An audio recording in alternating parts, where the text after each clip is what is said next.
In this update, 2 people have died after a bank collapsed on the Tarawera River in Kawerau. Emergency services found the 2 after being called about 11:30 this morning. It's a popular swimming spot for children. It's understood young people were involved. About 35 people gathered, consoling each other by the cordon. The deaths have been referred to the coroner. A convicted Rotorua child abductor went to a playground, school and kindergarten days after being freed from prison. Open Justice reports John Tekuru was convicted of snatching a 3-year-old from daycare in March last year with intent to rape. Emily Ansell reports. The 20-year-old, who lives with schizophrenia, was released last month under electronic monitoring after serving half his sentence. Within 2 days of his release, he visited a playground, then in following days was detected near 2 early childhood centres. He's been sentenced to 1 month in prison. Airlines are now treating the fuel crisis as a long-term issue. The Iran conflict has forced airfare rises and route cuts. Board of Airline Representatives head Kath O'Brien says they have to look well ahead. At the moment, we're planning for the season that runs October to March. As we plan ahead, we have to plan networks on a totally changed basis of cost. And I think that's the real challenge. Intercity Buses Chief Operating Officer says the fleet's proving the benefit of undercutting flying prices, with passenger numbers growing since the war was launched on Iran. Intercity buses travel a number of long-haul routes, the longest 11 hours between Auckland and Wellington. Chief Operating Officer Sam Peet says travelling may take longer, but flights are also time-consuming. Compare that against waiting around at the airport, checking in, checking out, getting to and from the airport. It's actually not all that much different. That's news. In sport, Chris Wood is pushing the FIFA World Cup to the back of his mind after making a successful return to football. The All-White skippers played twice off the bench for Nottingham Forest after 6 months sidelined with a knee injury that needed surgery. Wood says he has to focus on Forest's bid for Premier League survival and their Europa League campaign. Got a lot of games from now until the end of the season to worry about the World Cup afterwards with New Zealand. Good news on the Warriors injury front. Captain Mitch Barnett is an outside chance of playing in the NRL this weekend against the Titans, quickly bouncing back from a broken thumb. Coach Andrew Webster has also revealed Rocco Berry could return from pre-season shoulder surgery in 3 weeks. I'm Raylene Ramsey. Talo fa Samoa. Wa ule ne yo kas futialu. Awal suia ngila wa ule kio. Eva mai ina se fudu lima iva kolu. Amo Radio Samoa. Bevela Tangipa.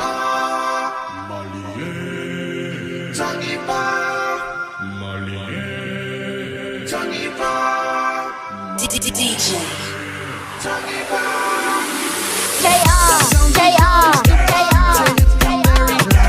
Come down and see what Samoa watching sway up back. And this the party with Thomas Samoa.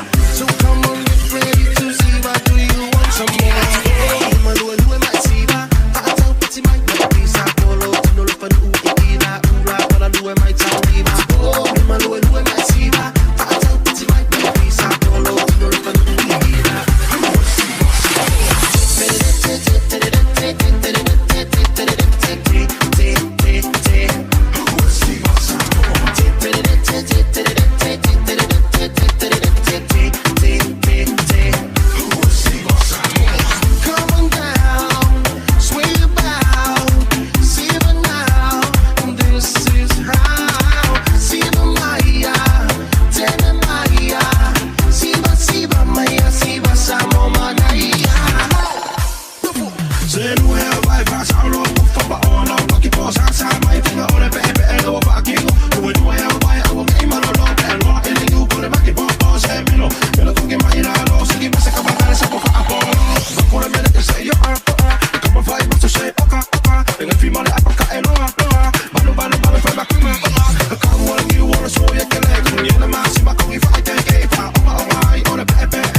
Waulene yo kasputi alu, awal suya lingila ula kio.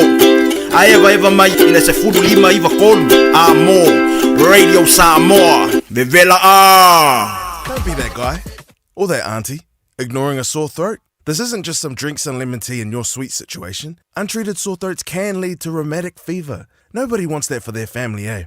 Go get your Pepe's sore throats checked at your GP, school nurse, or pharmacy. It's quick, easy, and most importantly, free. So come on, whānau. This summer, take care of your tamariki. Get it checked and get it treated. For more info, hit us up on socials at Stop Sore Throats or visit stopsorethroats.nz. O le Accounting 2000 Limited, e whailai au la fonga businessi. Ma isi la fonga i le mai ai o le tausanga whaale tupe, i tausanga uma. O le au wala lea e mawhai ai ona toe maua tupe, e te tau ona toe fo i mai a te oi.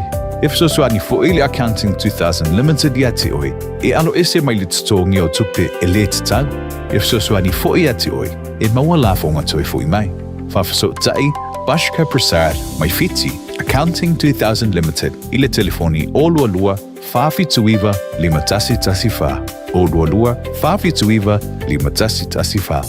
O mana o mie o e pose isi lo a inga se fisoso ani tau fi malanga inga moni usila. Ima ta au pue peo le vaita mai no whanau po ngaluenu. A whaia lau tali o le ioi, wala au loa Ken Ferniho o le Fern Immigration Services. E iailana lai sene, ma o silia ma le se funu lima tau sanga hola na tau tua. E toa tele tangata o fisoso ani iai Ken, ima ta upu tau fi malanga inga. E awhia ima ta upu na o atu le tribunal, ma apili le minister. Tanga iana e le Facebook, ma le upenga te whailangi I moli mau. Mo nisi whamtalanga, wala au mai le Fern Immigration Services. O lua tasi, tasi lima tasi, o lima.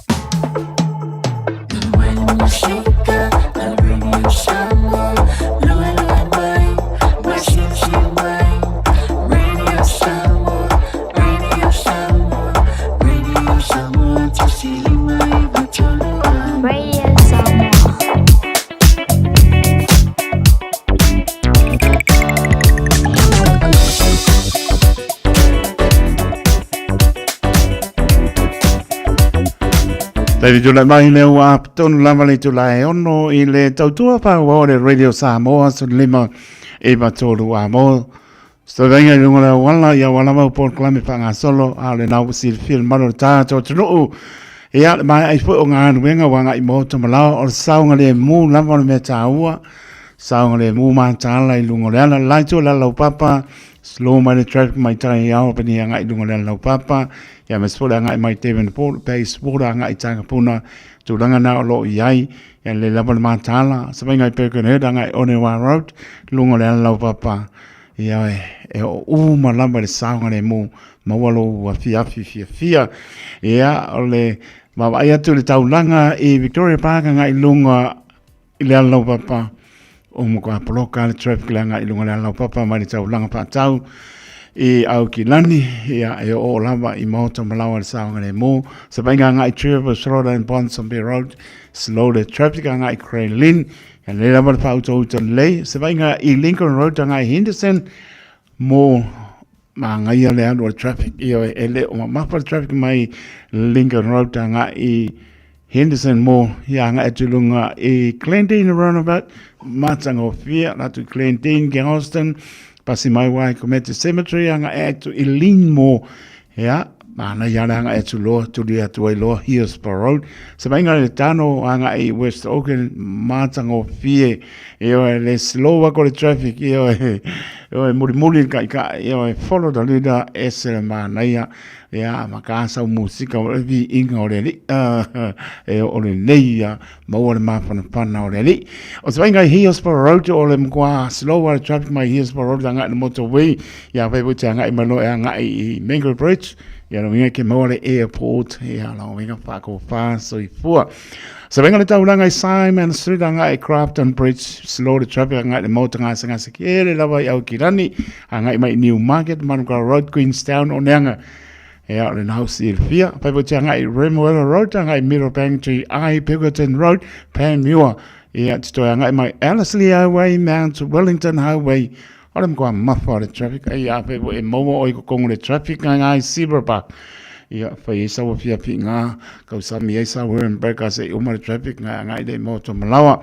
o se vai mai tai e Craneland roundabout lunga de motorway ngai mai South Auckland ia ole na slow mai le traffic ai le la wa tau no mia mai ngai atu i Manurewa slow aku le traffic i South mo ngai takanini po ke ko en papakura ola kau ngō mangui e mauta malawa sta vai ngai lunga le wala mō si fia por klame pa ngā solo il ne fo ia fiafi ina ua tulai mara tātou taimi lua su fitu bilute o na tāle o le tulai fitu mori wha maro mara pāputai tulenga paisala whai para tulenga ia se umani Francis Ioane tulenga ia ponga mua maro tautu atuno o uso vane swapa lo fatu manuia fo ia tu sanga le mulungo ala pero ai po mara tina ia tina no fano ia manuia le fiafi ponga mua maro la mara to le yaso lau tautua matamera maro tātou no to fo mai fo le tautua ponga mua le aso atai au to feiro ai ile matango fio le li swapa mara maro tātou li fa ola e o foropa pata lo fatu ai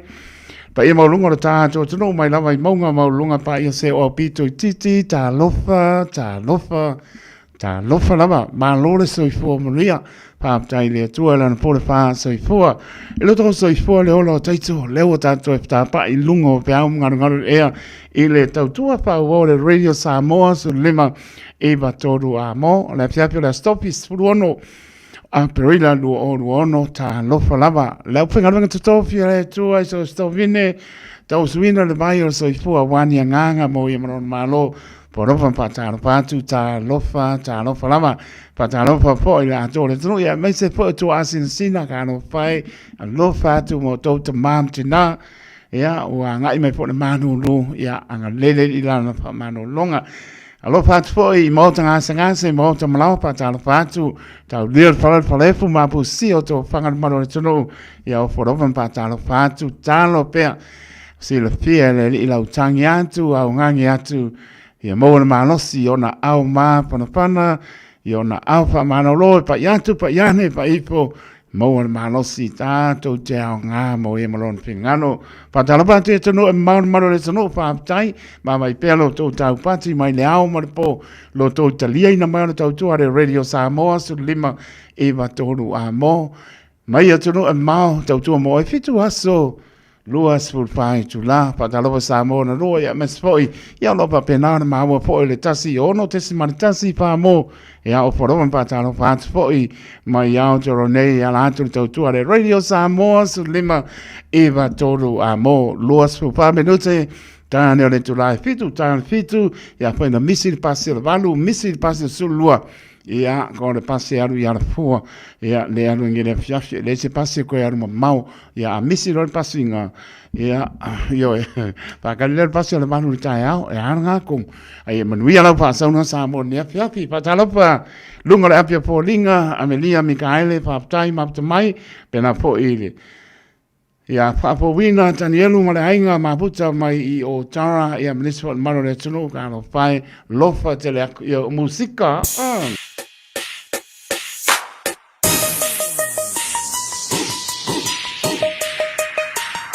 This is 684 originated. Jason. Se fai lau lue, fai lau lue, fai lau lue, fai lau lue, se fai lau lue, fai lau lue, fai lau lue, fai lau lue, papá pasa lue, mamá pasa lue, pepe pasa lue, mami pasa lue, fai mai e me ia ku I ai mi ngoi mai I o le se ku sole mai o le se aso le suo, fai ngo siva, fai asi masau ai le lilia, se ele mapeva ai fai mai ele ila sale ku, siva se e afu mafulu, siva se ia o le fale ke kango aku I lo kango fu, fai lau lue, yo se lima mafola le au siu, lue se e kapa aku ile I ofi wale kwe mu e sale sila, kalingi nga e kinga nga ia e mimika, polisi mafa mama fa susuru koe fa I ila a fai wakangu, koe eli mai I runga e koe fufulu, se sai maloka mau ngei me angi wa koe mamulu, se lue fai lau lue sunga sale ma, lue fai lau lue sole oile nga, a se lue fai lau lue sunga sale ma, lue fai lau lue sole oile nga, se fai lau lue, fai lau lue, fai lau lue, fai lau lue, se fai lau lue, fai lau lue, fai lau lue, fai lau lue, papá pasa lue, mamá pasa lue, pepe pasa lue, mami pasa lue. Baby Baby balo lue mami ngawe au le lei Ke leo fui I le kalapu sunga aua le te ei Sawe lue mai I Mai kei woso le kamama ave le kengi le skula hi Seki ale lue mai le mea Oka lo uhulu beka wawi ngava lea Chiki on the floor e a wao le bavea Lango kenge mai le moku sole oka se la bea Lue mai lau kingo mai lalo ya Ku mai lau lima se yau kango akwe milo mai Mwangau le happy lau ke pa a seki ya A fai wa opa ya I'm sorry sunga lue mai Lue fai lau lue sunga sale mai Lue fai lau lue sole ole nga I say lue fai lau lue sunga sale mai Lue fai lau lue sole ole nga Se fai lau lue, fai lau lue, fai lau lue, fai lau lue, se fai lau lue, fai lau lue, fai lau lue, fai lau lue, papa pasa lue, mama pasa lue, pepe pasa lue, mami pasa lue, se fai lau lue, fai lau lue, fai lau lue, fai lau lue, se fai lau lue, fai lau lue, fai lau lue, fai lau lue, papa pasa lue, mama pasa lue, pepe pasa lue, mami pasa lue. Lue fai lau lue sunga sale ma Lue fai lau lue sole ole nga Ate lue fai lau lue sunga sale ma Lue fai lau lue sole ole nga Hey Walter VLT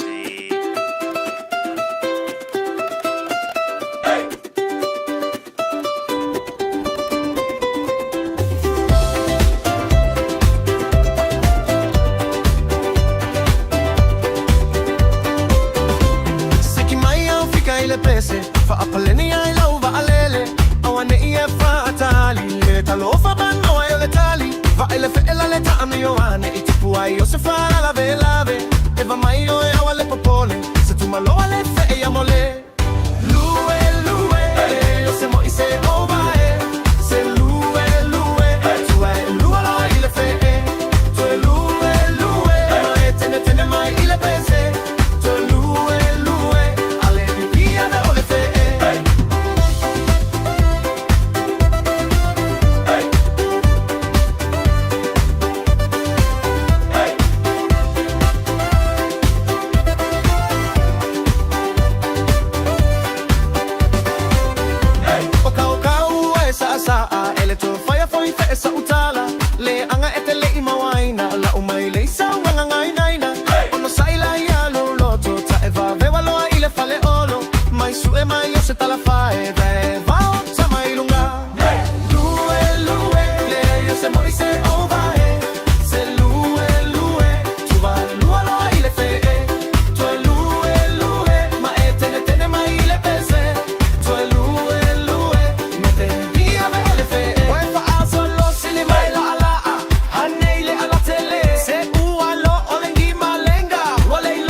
Uafia ai lome, uafia ai lome. Lome, lome, lome, lome.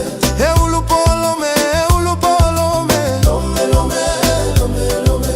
E fusu foi lome, e fusu foi lome. Lome, lome, lome, lome. E sawa sawa lome, e sawa sawa lome. Lome, lome, lome, lome. Tafa maiata leva veau. Olome ua alue tafa ova ai se tagata ua vela oseti. E inua i sana iputi. Aole matai ua tilo tilo mai. Fea e aluia ile taule ale afa alogo mai. Lea semeana e sawai. Lauto fa se fa amole mole. O italene i olome. Sina fa lawa se italiane ai. Lota manava ua mole. Sole sole lome se ua auga tete. Foliga peio se panikeke. E sa umua muave o ua fuvae. Toe ave mau se vae. E masta la lome ua masta la lome. Lome lome lome lome. E lo tu foi lome, lo tu foi lome. Lome lome lome lome. E mativa lome, mativa lome. Lome lome lome lome. Ole uso lava lome, ole uso lava lome. Lome lome lome lome. Mali e loloto telemo e tolo. Olo melene e ulupo. E aile silome e no foi uta. Olo metonu la valena. Lei atali la uva ai. Oleana e sauai. Tagi fa lululuga ole mago. A ofai la utatalo. Le ai toina fa ataliea. Ua esasiea. Awa te vave au fika gae fai. Te ai pole si ai. Tata ulava na iloa. Lome mai au te alo. E aile lome Samoa. Olo otagi peisemo. Ua mawa nei lome, ua mawa nei lome. Lome lome lome lome. E ulupo lome, e ulupo lome. Lome lome lome lome. E fusu foi lome, e fusu foi lome. Lome lome lome lome. E sawa sawa lome, e sawa sawa lome. Lome lome lome lome.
Lava, my name is Longito Lavo from Seiko Bay.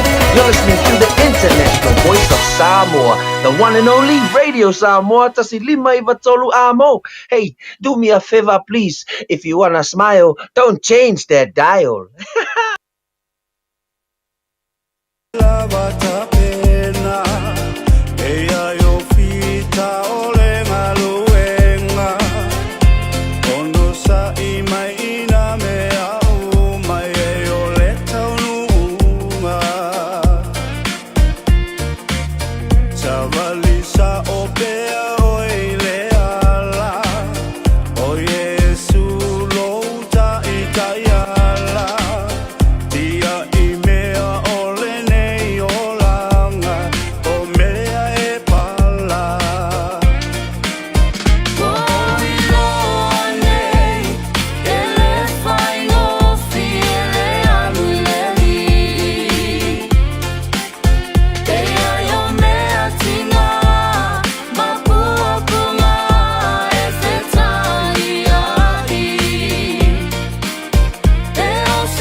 Over Samoa, Wauline yo kasfutialu, awal suya ngila wale kio.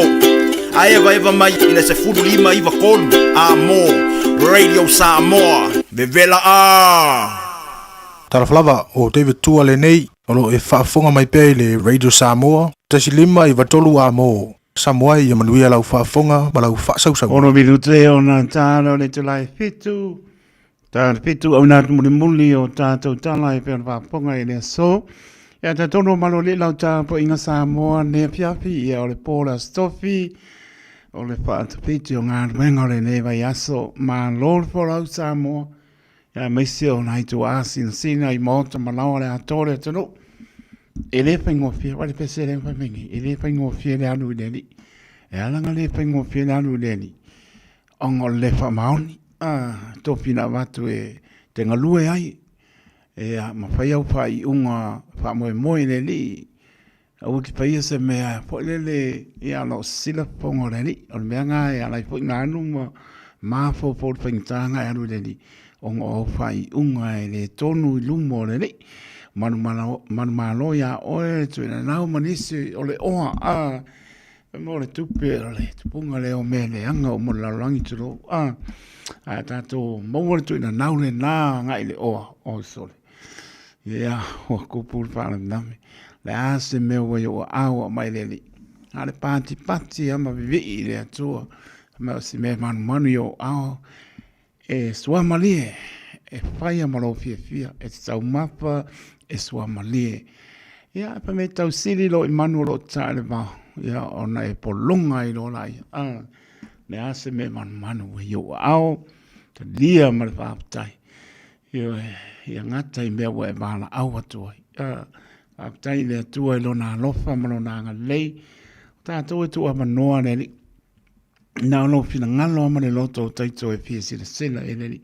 Pe lawa te anga i ai mau fuanga o a po i tofi maulunga o a tofi te au nai o tofi mai le atua. Te ne pa maoni ai loa. Ia, e fiunu me whiarua. Ki whiarua ia e ke rangonga ngai ke amor sa tau. Ke rangona le fia. Po le a sau porklame kau whanga solo i tono lo a ingam turanga pena. Ai le ta ora sa o ke amor sa kau. E o mai ngai pape marka mano. Ia sau ia o lama ngai ke amor sa kau no ai le sa la mo ia fo i mai.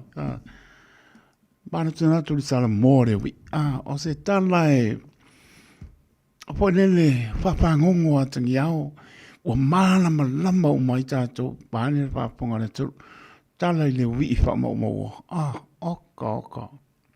e o ngonga ia ma no ni ve o pa penana me lu ita wina i tato e fai o le alu le wi a le me la tu pu le ulu matua i to tonu o la to fane Walu, Au ngangi le wi I lon tama.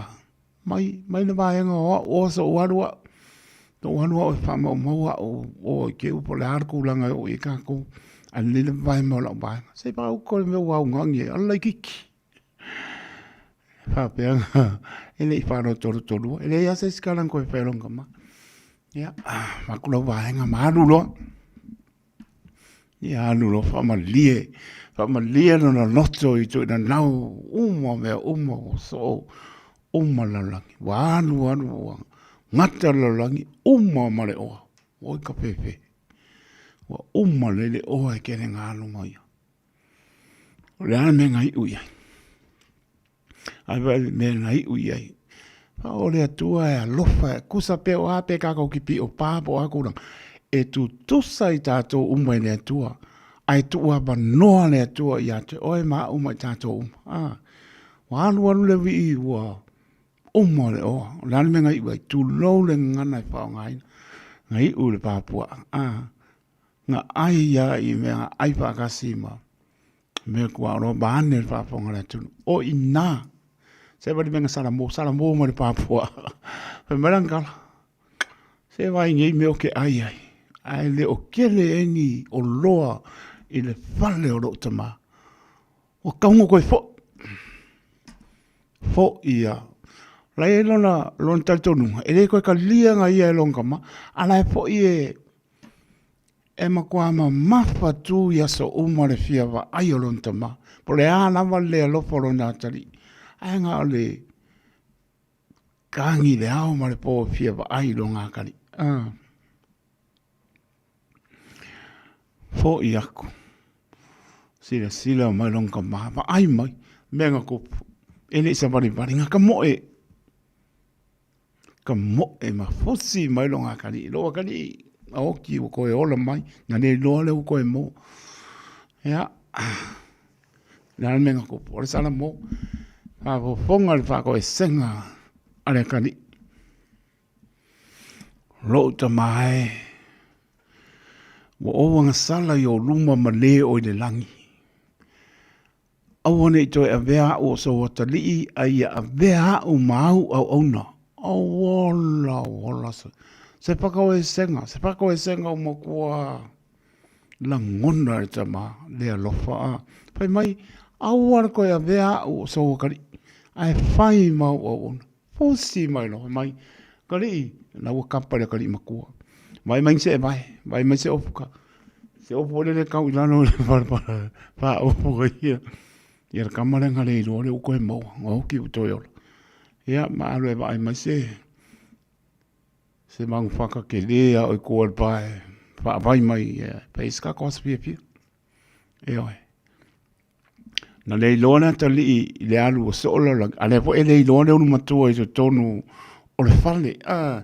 Koe wha awaru kako kala se isi kaimi. Peng wha awhenga le ilona le unu matua I so tonu o le lantou whale. Tā tonu lama le tula e fitu. Si mea lau wha ponga toi au nato tātou tana. Pe unu wha ponga I le so. Te alofa Samoa o Mr. Cowboy le nei. Whaafafonga ma mai mo mai pia I le Radio Samoa. Yeehaw! Usi mai alau whaafofonga o le whaapoponga fo ele nei o talafau mai Samoa. Awina sa mai mo oe e lau leiti o whalongolongo le Radio Samoa. Tasili mai iwa tolu amo. O tātou wheroa ai nei asa fau le whaatawhiti o le ngā ruenga. O tala mai lo tātou o tunu I au si mai alau whaafonga.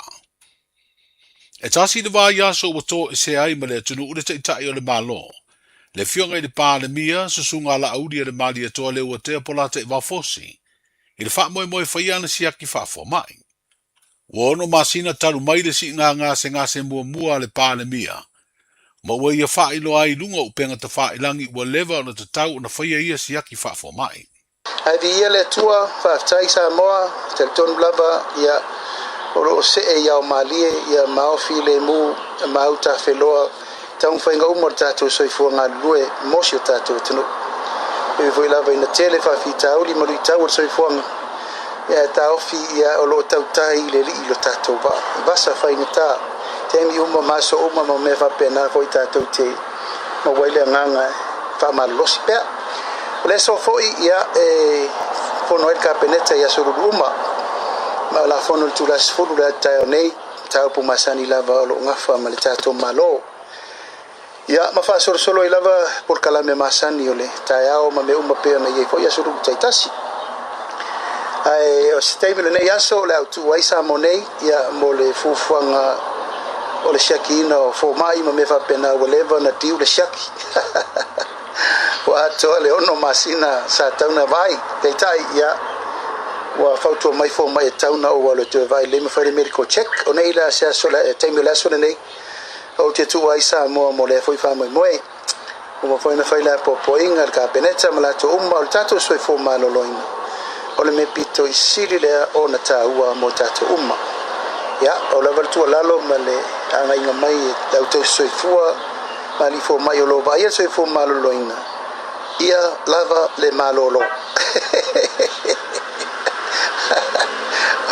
o fai si pisi tele le ngaluenga ale fa ta fitu ile baru masina taru na tula il tato fai ngamalo ia a lo tele le mau me uma lo tau fa tunai ia me si foi ngaluenga fa popo ia ngaluenga lo so dau me uma mo le lei le tato malo io le Samoa o le atu le ngang fa tele tapo ingmau tu ona le va ne le uli mo New Zealand mo se vayaso ta penai medical check on to ta no mai foi le shota tu tu fa volta to ngaluenga le fionga le pale mia sa na fa sa longa I dunga upenga ta fa langi I le wa fa I lo ai na tu o Samoa I le fiafio le sululu mo lana siaki fa fo mai I Aotearoa a o ia le I tu o le tatu o tunu mo lana siaki fa fo mai o le solua na feula I lumo ka peneta mo li nga o le keke wa atoa le ono se fulu tausanga o lona soifua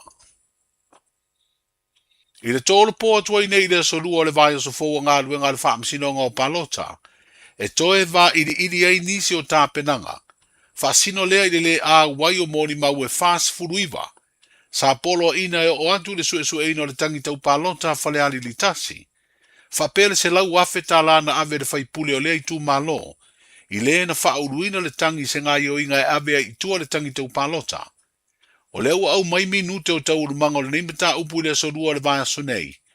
Wa whaelo ai le fionga le wha amsino sili. Le whaatali ai nei o se tāpenanga le tamaita ilo ia sili. Le fionga ia maunga Precious Jan. Ilona le te tau leo na fia ido ilonga alona ofisa. Lea wa ave ia vaenga mo se tāpenanga tāle whengai. O toe whaelo ai le wha amsino sili. Le fionga sa tiu simativa perese. O le sorua a sau pe ato e whangaina le mata upu, e te tau na whae loa atua I le loia sili sona finangaro, ma se tā penanga o le aia whatino. E te tau na o atu le sorua a sau o whae loa le loia sili le whaamsinonga o palota, lona le a wai so se tā penanga o mata upu, o tu ina atu ilona ofisa mo se ilo ilonga, e au fiei le whau tua ino tangata whai ngā luenga, po le mata I tū leo ngā luenga lona ofisa a wha ngā solo ia ilo ilonga. O le finangalo le whaamsinonga I le te tau ona iei se a fianga o le loia sili lea ngā luenga. Ona uia o se tasi o loia, a o le avea ma loia sili a le malo. Sa lo tolo toi le tangi tau palota le ana tula iai ma se tasi, o loia mo le sui whaipule o lea I tu malo. Ua whaafita iei le whaamsino sili I le loia sili. Ona ua whaelo atu e se tasi o loia sili nia I lona ofisa. Ele I a wai ma iai ni ona fianga I soala upulenga o le mata upu. Talu ona tu ina atu I le ofisa le loia sili le finangalo le whaamsinonga o palota. E whaatatau ini ilo ilonga e whaatino I le solitu la fono le whaalemi ngau le whaamsinonga po le contempt of court whapele se lau afe tā lana whaao ngā I le whaamoemoe ave I tua le tangito palota. O le a wai o isi lo I o le ofisa le loia sili I tau le banga le neimata upu. O loo ave ai mauoa le whaamsinonga e tu inatu whaautuanga wha le tū la fono. Wa tau au nei le mtanga aluenga le soifua maloloina le tolu o masini e siaki, ma tonga fiti ai le ngase o le fatu. I le anga le leo le whaalaptonga o tau I o whaamlawe whaafusei, o la tau na whaatupeina le whaatau mai o ia masini. Wa whailo ai le minstal mtanga aluenga le tō whaava awa o salu malo o lofi pō. I lana saunuanga le sauninga le tau au ai lea fo ai, ele minstal whaalaptonga o tau I o whaamlawe whaafusei. O ni masini o le a whai mamata matalinga, o le au ngā lulue I le tomai whaafo mai, E le ngata o le avave ilo ai ni wha le tonu, ai o le atu i titi ai fo i le ave atu i whafo ni ngase o le fatu. Whaalia le minsta wo ngā tasi le anga le leo le wha tonga o tau i o whaavalavi whaafusei. I le whaatupe o ia masini ma le taiala le malo. I le ati na e leo Samoa, whaapea fua ngā alu ma mau le mtanga aluenga o le soifua maloloina, mo le tausanga lua afe sfuluiva, i le tausanga e lua afe tolu sfulu. O le liki i tua o le tusi mai le ofisa sili o le mtanga aluenga o tupe, o loo wha malo sia le taiala e wha tonu ai le wha o ngaina o tawa le uma le malo. Ma mafua e una lango mia le fina ngalo le minsta o le soifua maloloina. O le aso lua na soala upule ai lea tūlanga, i se whailoa inga le minsta le tō whawa au salu malo o lofi pō. Ma le ta i minsta o tupe, lea na awai ma ofisa sili o pūlenga o ia matanga aluenga e lua. O whailo ai e le minsta o le soifua maloloina, i le tio ma le televisia lo whaangai o ia le malo. O ia talia le tatau, o na whaalo alungia o le taiala, o loo pule ai le whaangaina o ta vale le malo.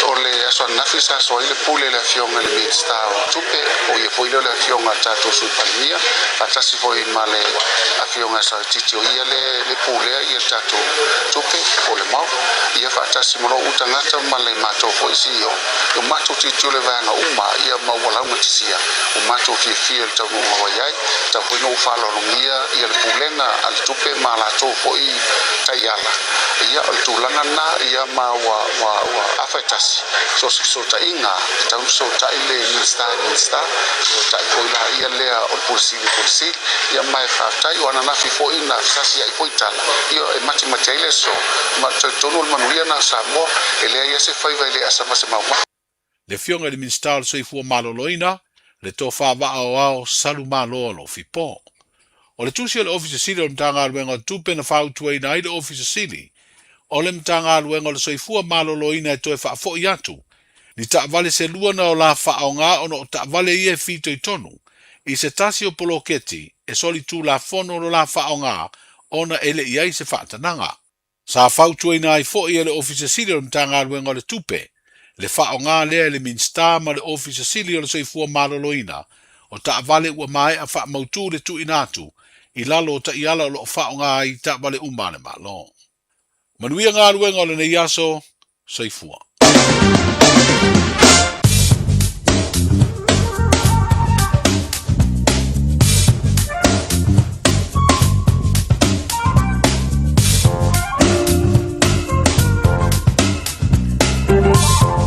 Te whaponga mano le atunu o le awina atu muli o tātou tala e pe on whaponga e le so i le tautua mai au tanga mai a tipi au tanga mai a ianga le mai le matai o le langi moli lo tau so i pua lo manto wola le aso a tai au to e whaponga sa whaponga o tala mai si o tātou tunu o Samoa. Sa mai ngal tala le tau lo tu mali bela pamawina i au kilani lo spulu le maulunga ro iai pa uti munga au awa sa bidiang mai sauti sifo lua spulu le maulunga i amalona manu le po spulu whano na maulano ma bea tu le aso antai au le aspari pe mai manaia sulu la tai au me awa fo i lua sutasi le bela pamawina mo antai au spulu whano na malu i le po. O winga pa nal tau ale mai lasta nai pauti munga le ai sulu la e waoa lua su tasi le pa mawina su fa lona malu de po ba ba atu la so sa pauti munga a waoa pa so lo antoa lua sulu le pa mawina le sa ya lona malu de po su lima lona maolano so mai ngana tai pale mo la tau ta pena yai ya wasi a mai mona ya pale anga ngena ka mai sa nga le mu ma nei tau le so o ata au pale tonu o onto la sto na ia sa son so io le la por pui lo tong tia ta pena me o silpia o faola ya telefoni pe avea ya o le na le la ta pena po tuanga le water safety ni sila maritime ni sila tanga benga ale ACC ole taisua i Aukilani luasu 5 minute te ai leono le pabea le lanso ole tai i Aukilani to isua le ole tai su 5 minute le fitu i le poana nei ole taisua i Oneanga luasu minute le spulu tai ole lanso ole tai i Oneanga ona to sua le ole tai le fitu minute te al spuru e le poana nei o le tai sua i manukau lua su 5 minute te ai leiva e le tai on le lana sua le tai i manukau to sua le ole tai i le lua su minute le spuru poana nei ma le tai sua i Morawai balu minute e le iwa le tai on le lana sua le tai i Morawai to sua le ole tai e le lua su tasi minute le spuru poana nei.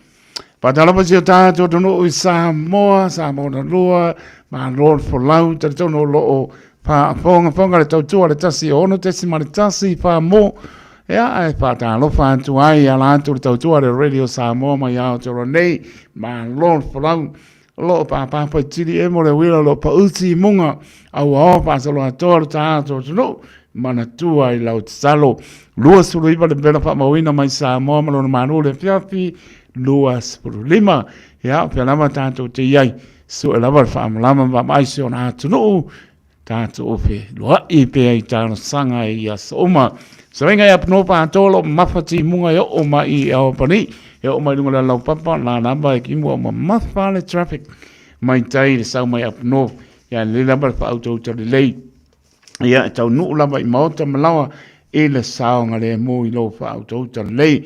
O se wengore nā Waikato, Rotorua, Tauporta, Naki, Manawatu, e au lopa pēnā fo i ona pauti munga. O se wengore nā i Bay Plenty, se wainga King Country, Kispol, Mox Bay, lau mua Wellington, so le lai surma, tango whiana la, o ngoto atu alo mānaia, a waon se wainga lau mua Wellington, se wainga i Warapa Palms, the North Navy Amazing, tau langa mani se wainga, o nu tu haoi. Te ia pa ia le pito i lalo i South Island, kalai sete mona no tu hai, awar pore ko seida ia o ko ai kuri kingi, ia o ko so mai luma. O sta venga na tala tai bang si tato tunu i Samoa, ia lo pa uti munga, awa o pa sa na toi mana toi lau talo, manisi bang no tu hai, ia walama por kalame fa nga solo, ia o tato nga ia tu pore fai unga ole ne foi, mai yaso le anga le leio lo tato tua. So 5 minuta mo te ele tu lai pitu se mai ala wa ponga tato por cambio le ala ngau.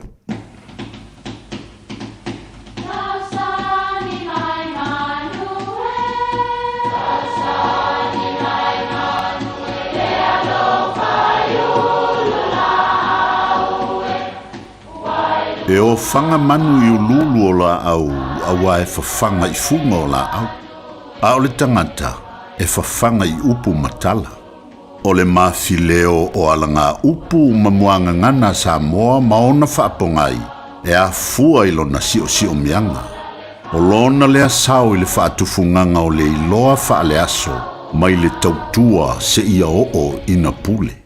O alanga upu mamuanga ngana ua lanto mamanuina le tō whamanino a Samoa mana tua foi e tāo fitau muli le atunu. Ua sau fia lele le manu na yutufiu. O le taimi e whapea o tū le malo tangaloa fune ai, a o nofo i le tolo whasale le anga ingo o tufiu. Whapea la le tala i aise aso na tō ai aise urungali i na malanga mai fiti. O le urungali i nei ingo i a mua mai le tamaloa, a o muri mai le whawhine. Na o mai malela manulele e nofo ai tutonu o le la o le ofanga, na o mai e le urungali. Tilo antu ia tangaloa i leisi aso. Ua a mata o na a pata mai ampa au o le manu. Ia, masau sau solo e fōlinga ua fia lele. Ua fia lele ese ma le ofanga. O i la na mawai le upul nei, ua sau fia lele le manu na yutufiu. O upu e winga i se fesile whainga u taunu umanuia, o le nei lava aso mai tawatu ua sau fia lele nei le manu na yutufiu. Awa ua tala ngā le tua efu ai sapo ali seu i tua mafa fili malae. Ai ale vi inga o le tua lea ua pi ilangi, so langi, tau ilangi. Ya, awani manu whaifo mai langi mo le tatu wha moe. Ua sau fia lele le manu na yutufiu. Manuia lau wha sauma le nei aso.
Was ona oli oli nei lo loto ya Yesu. Si fo mari ole kane si fa tonga ki siano Samoa male fianga vai lima tanto pati patia I pea ele au noa lo tanto ri.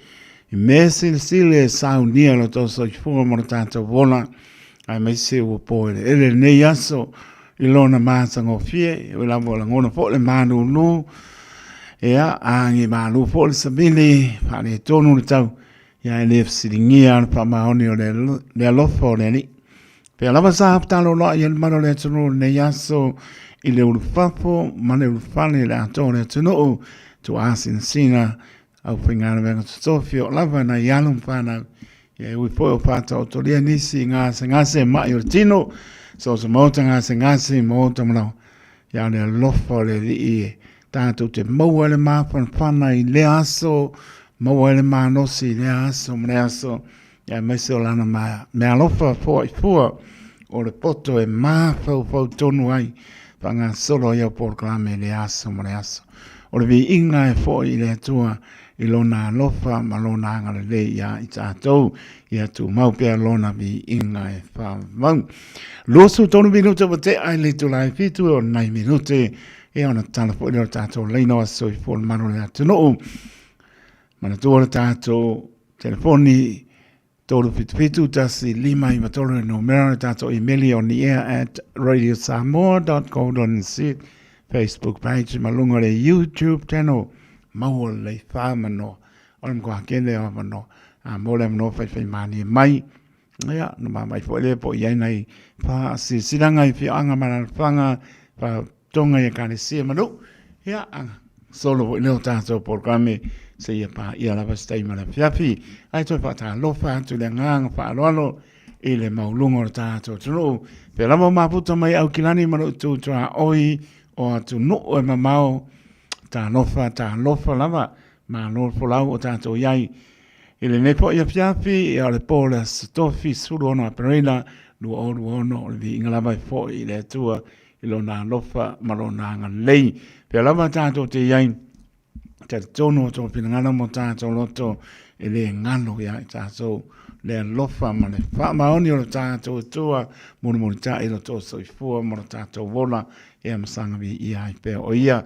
ya ma lol fo na vi ia neli la to lunga le ala fa manatu lava e le spato nonga tu alano le radio Samoa awol fa nga ina te foni te so fu ma wa fa ta mala tato ta ua lo telefoni ke o ngano ka Saunga le mui mota malawa ke sa loto I lo potu e o tono lo mota lo lawa tali e lo telefoni o saunga le mu ta ua le rolo le mo le pasia moni e mko a poa mara po ala saul kuma kau po ala saul ang vale e nei vai tau to sanga uma ma losi le va ona para au pasa aina tu lo e o tang fia po I tangata o mio a mesela ko pulanga lai kia no ane le ma fau tu lo lunga le ala ya le tu atu lo sa ya pe ina la ma le li fa ya le tam fa atu ale radio Samoa non fa manatu a mota to uma ya na la ba to fa le ma ai pe ma tana I lunga ala nga I mota mlawa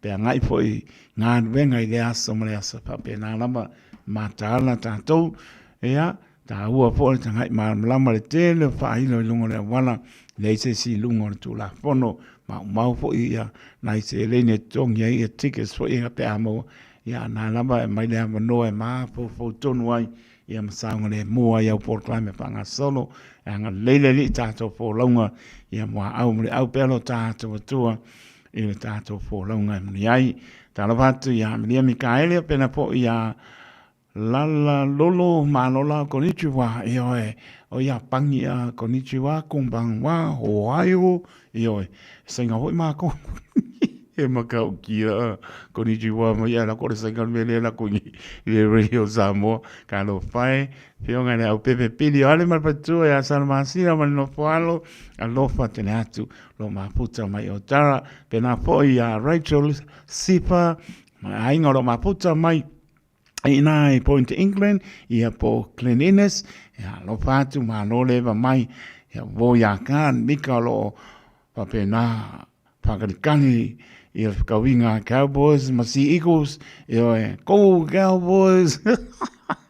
Ia, alo wātu, leuso ia kār mika, mele ainga, kariela, vai se, koko le sanga whakariela uka alonga, ia, alo wātua ia sina, leo msi ontu ātina, ia, alo salia, lo maputa mai Island Bay, la mua Wellingtoni, ia, ma lola ma whaaputai, whapawina tanielu, mele ainga, maputa mai o tara, ia, no putele atu, manuia, pot whasonga le fiapi, nei musika, ia, ona, tātou atu aile, ia, sa soifua, ia, maleanganga whaanono.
Awala e te ta whaalina o te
Samoa, tasilima iwa tolu amo.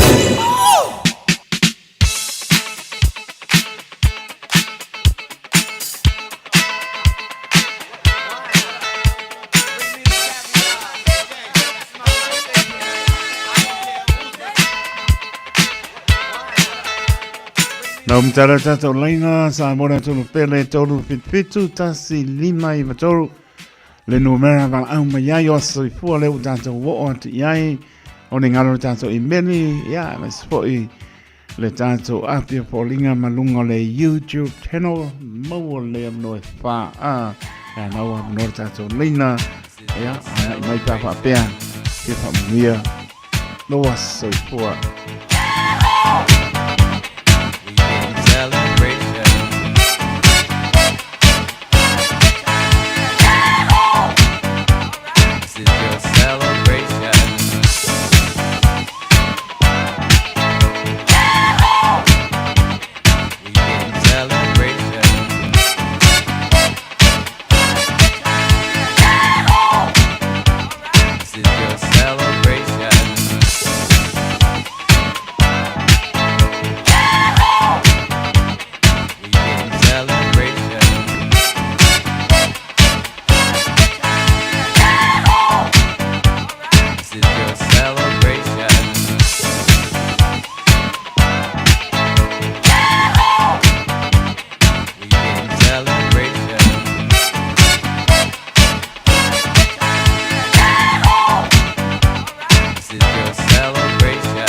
Na mro tato laina I meni apia polinga malunga le YouTube channel se va ai ia po I tato I meni a le ai bese long tato wa Let's celebrate. Celebrate good times, come on. Let's celebrate. Celebrate good times, come on. Let's celebrate.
Ea ua mai a tatou bele whātau waa au ona whai mawhong wha leo Pōrenga le Radio Samoa whaamnio a soifo mano le atunuu ta māti nā ouso ma tua whāpinsa o lamanai pāna weti o tō uman whaamnio tō a soifo e so ia ngā leilo tātou a tua ina ia tō e whao popo nisi tau sanga stele soifo ma tātou wolai ia tātou au ngai whai a lon whingalo.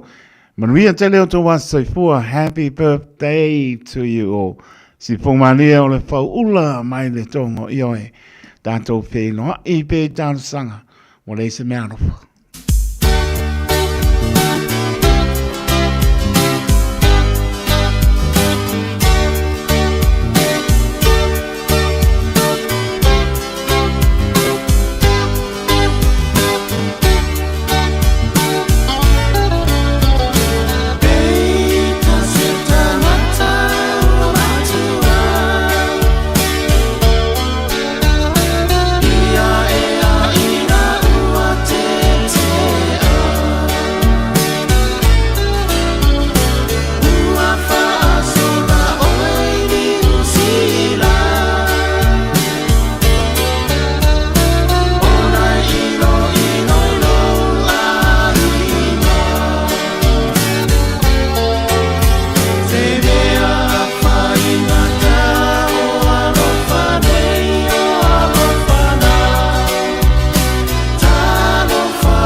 mawhai nei o na whaata wantu top up le Digicel I lunga o le upenga ta whailangi a le ClickX Pacific. E mawhai fo I o na lafo aise leni I le MyCash a le Digicel I Samoa, tonga fiti mavaruatu I le na o le 5 ta la. E le leile reiti aso taitasi ma e whaingo fia fo I o na e listalai. Asisiane I le clickx.com e lafo aise au top up a le Digicel. Pe lafo I fo I sau tupe I le MyCash a le Digicel Samoa, tonga fiti mavaruatu. Morisi whamtalanga vla au le olua tasi 5 tolu tolu fafa. Olua tasi 5 tolu tolu fafa. O le Accounting 2000 Limited, e whailai au la fonga businessi. Maisi la fonga I le mai ai o le tausanga whaale tupe, I tausanga uma. O le au wala lea e mawhai ai ona toe maua tupe, e te tau ona toe fo I mai a te oi. E fsoswani fo I le Accounting 2000 Limited I a te oi, e alo ese mai le tutongi o tupe e le te tau. E fsoswani fo I a te oi, e maua la fonga toe fo I mai. Whawhaso tai, Bashka Prasad, mai fiti, Accounting 2000 Limited, I le telefoni o lua lua, Fafi tuiva, lima tasi tasi fa. O lua lua, Fafi tuiva, lima tasi tasi fa. Tasi lima I watolu amo. Radio Samoa.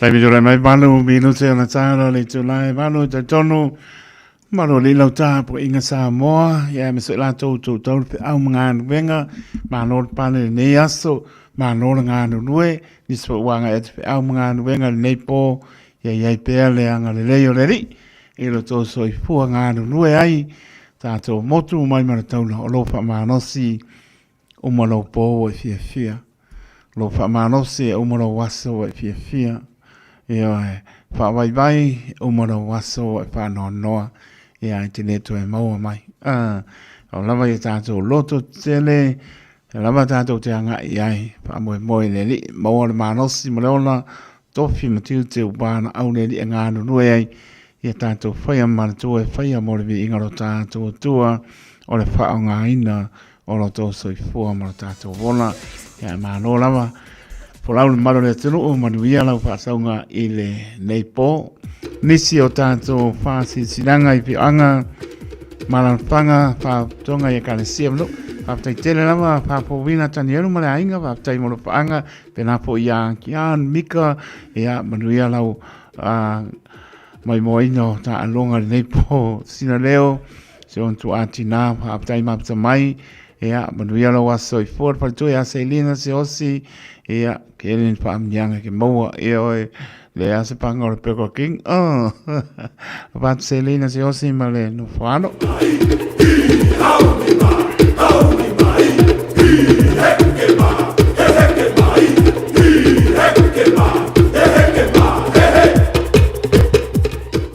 fa si silanga mo o ne ngano sa lo minga o le tusi o le songa fa sei male lo minga o le ba fili Ma wai palu penga o Samoa sefo tutuila manoa o nisi o tala tuu o Samoa o la ngā upu o le mtapa ioi al mtai I le whainga o whaala mlame pei o whai poiponga maliu o leo sio singa o hainga psele whainga o paolo si whaalo alo whaala ngingo e ka le sia ma le tele o le ngana o whaalo longa peaceful ta lana tau o tus whaalu penga mōr si fia antini manu o tātou tunu ia lelo tal noa I lau ponga fia o mata o fisa I le o iwa luonu luot slima I vatoro no mera o iwa luonu luot slima I vatoro no mera pētanga iane le shop radio samoa.co.nz ia pai e sau oka e o tua I lo mauta le oaku nyoe mai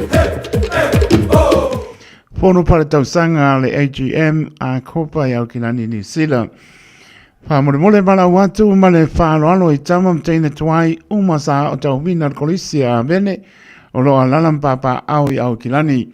Ina ia awai mai I le tātou fontanga whare tau sanga I le aso o tā ua o le aso o nae suvalu a perila taimi o le tolu I le aoli no whanga o silfia le youth line manukau o le tua tusi tasi pa lima St. George Street I papa toi toi.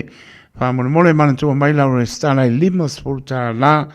Ia, mole tau sanga pa tupe mai a perila lua oru ono se ia o ia mati I le lua oru fitu. Ia ia tātou uma le alofa ma le puipuinga ar tapa au o I le rangi. Moli mai, ia ilo tau soi fuam so mātou wola pa tai lava prestene ma le ofisa le akopa I au kilani ni sila. O le whasisranga le tūmalo si umu. O le a ia I whale ula le sauwha inga le tupu. E mamapuane ia I atu papa I le lau futi ma papa ele ia wale tō ainga ia wao. O le tō ainga fōi o a inga tupu umo Samoa. Mātou te le toi Samalia fōi. Le awa I loa e a mōrua I asa ai papa o Samoa atoa. Ai fua ia le leo e pei o le upu e whai I le mauta o le tui manua. A wai whai ngatā lau whaasausonga Samoa o le ao mamana. Mātou te pātulo wātu I au ona topi ane atua. Pātulo watu po I le pa ia o Samoa. Mai le tai sama o le tui manua sa ia pa ia le tai ula ulo nā panua. Ia mai le malai tele sa ia pa ia whiri mapone tuu o pa ia fo I o Samoa. E le ngapa tauli maina e se whaamtalanga tulou na lava. Ai whaapita o ngapa le nei pāsi silanga I tupu mai e o paola mangapa e manuai le nei tū malo si umu. O lo alalampa pa au I Sini Australia. O le pa ia a wasa a Samoa ma ainga e lua. Ma le umai tu uu ma le ainga sa tu uu. Le whale lua o tuna whale po fonga le ala taua u tai leo.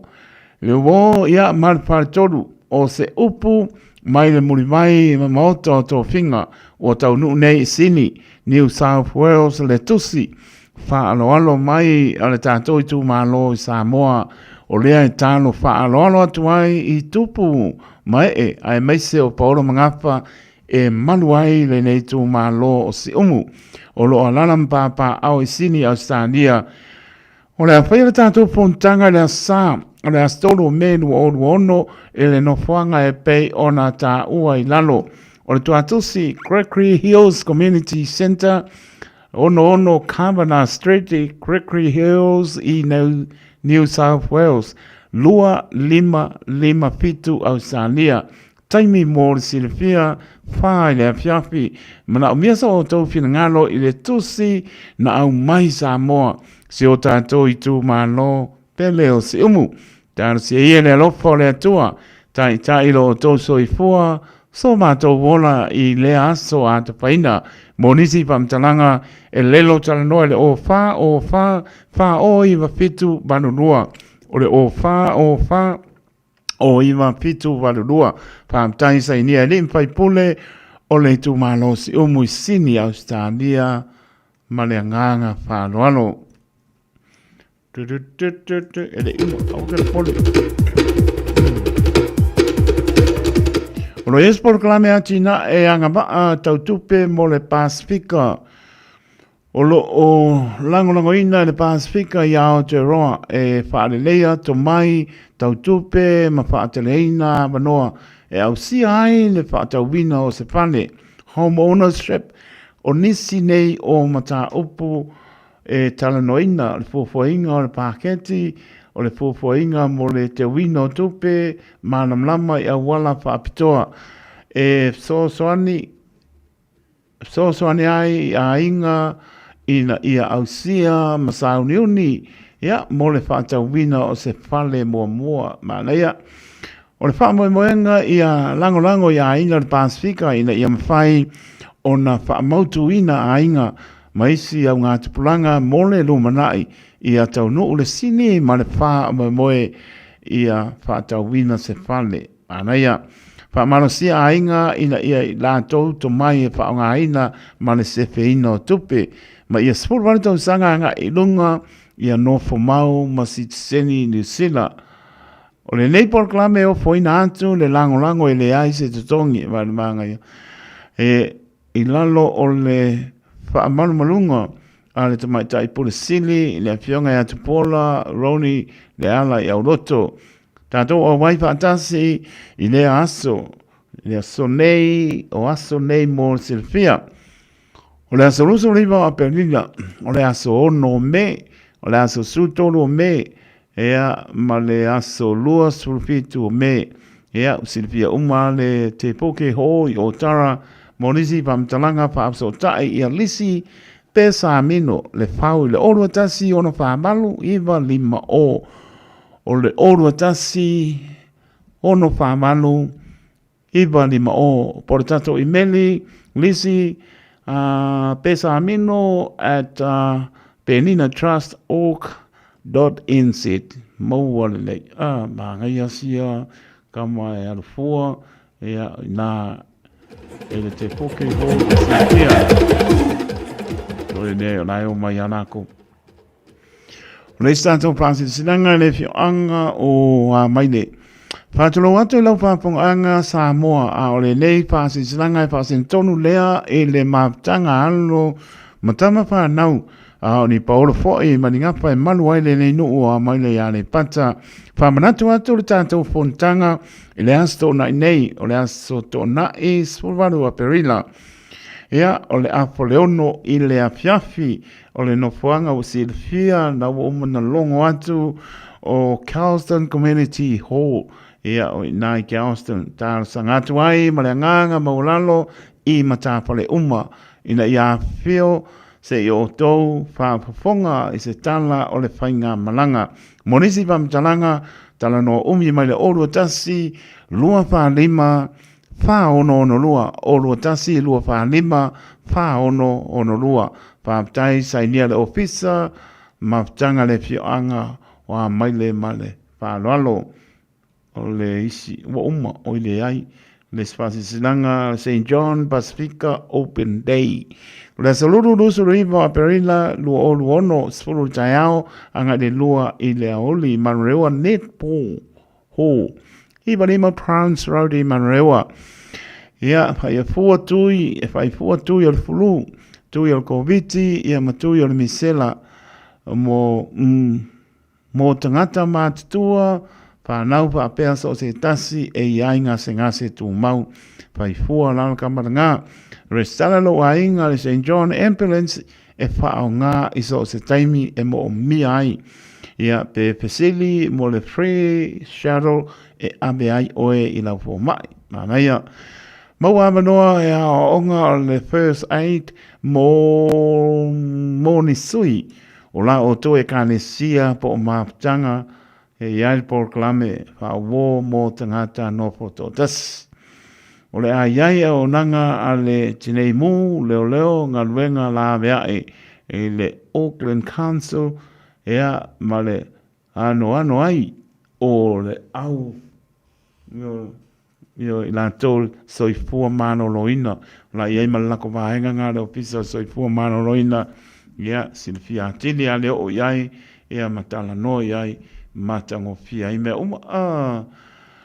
ko vai kasia ule ai ia o mana ia ho me ai o nisi na tato fa asilanga fi anga mana panga pa tonga e kane se mano Leia spai vai asa masa mau sa mora tunu pele na nama stamfai ale o ono le ato fa mangalo e poto tau tai se na nati yama ya lela mana tala no mai la fonga fia na mato o fisa le Radio Samoa ya pa man lama tili nisi o tato fa silanga ya ona songi ya wana tau tua le Radio Samoa nisi o fa silanga o Silvia ya leitan role o iwa luono lo slima iwa tolu numera ya manino ai mea uma mai le polenga le Radio Samoa mo mato fa tawa mo le atu pa malo ma fa tai ile mamalo le tato tru lango mai le aso le vai aso mo le masina mo le tau sanga e ala I tato fa asili silanga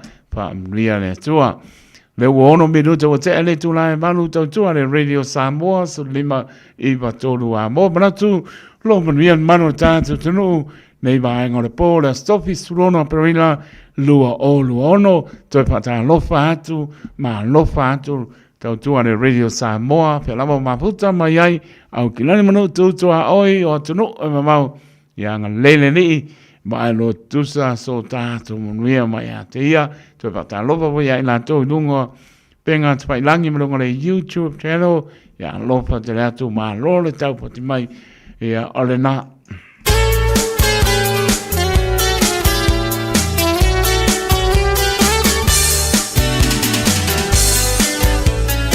Ia mai hani a mai kapani wai loa e ne lano langi.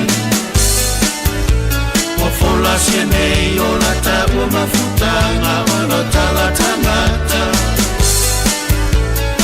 Ua inosia o i tainuma o tangata. Ira ua tua i fuma mai a ita o leleanga. Ua fuanga mo le lumanai o fola sia ai le ala o lo alofa ua liliu e watafiu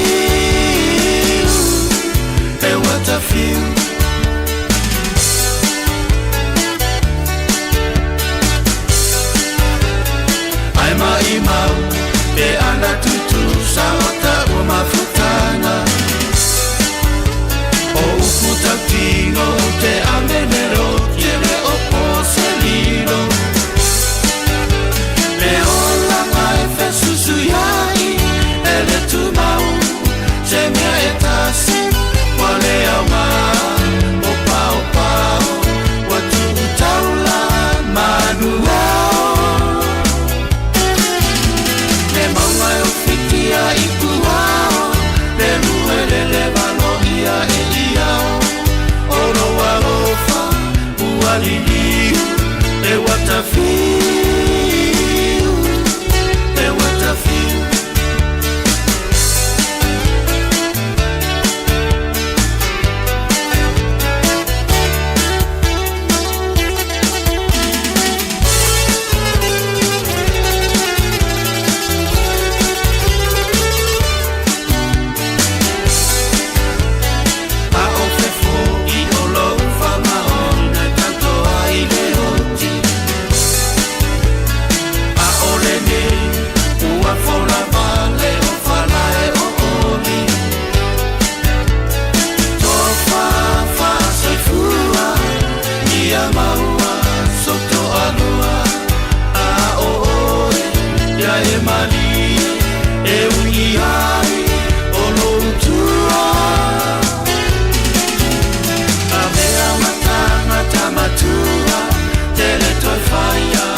Ke mo i le po ai koe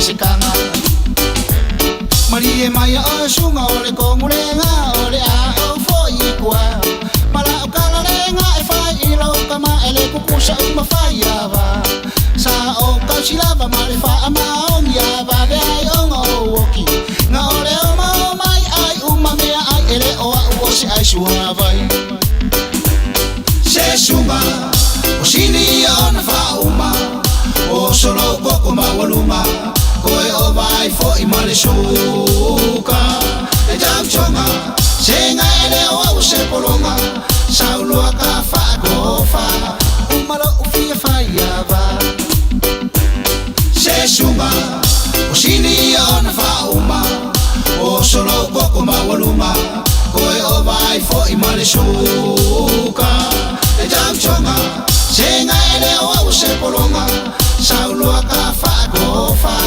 Umalo ufia faiava Se suma O sini o na fa uma O solo koko ma waluma Koe o vai fo i male suka E jau chonga Senga ele o au se polonga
Radio Samoa, tasilima ivatolu amo. Radio Samoa. Tasilima ivatolu amo.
Ua na ole Radio Samoa se furulima iwa toru amo e tautuaina oe I laungangana fitu aso le vai aso. Talofa Samoa, wa ule ne yo kasputi alu, a wale suia lingila ura ule kio. A eva mai ina se furulima iwa kolu, amo, Radio Samoa, bevela a. Lua su lua minuta iwa te ale tulai manu I le tautuare Radio Samoa su lima I matonu amo, manatolo manu li ilo tapo inga Samoa.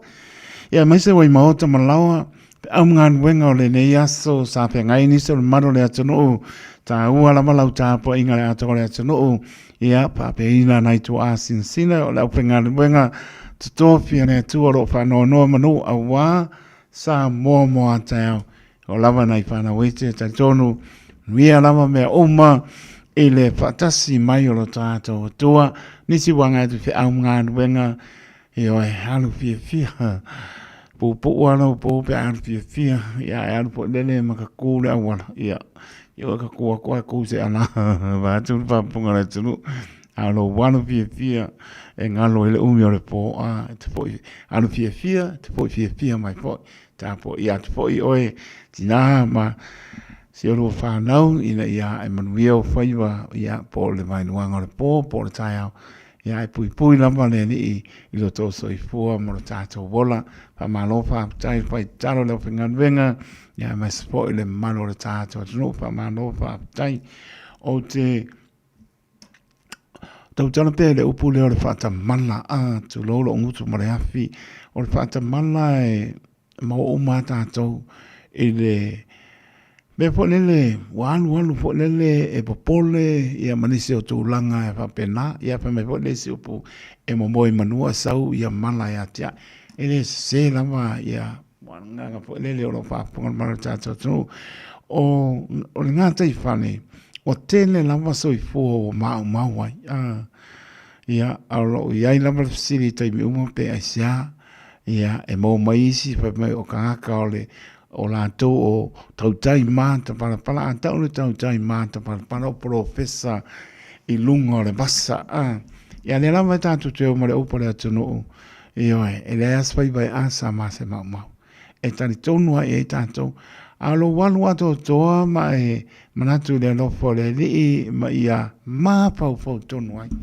Au voi te pātonu ina se me e te silapia e le saunga le mua i lo soifua. A e sila pia le saunga le mōra ngwinga le tauna e whaia. A whai foi se me le tele anga wa ai foi.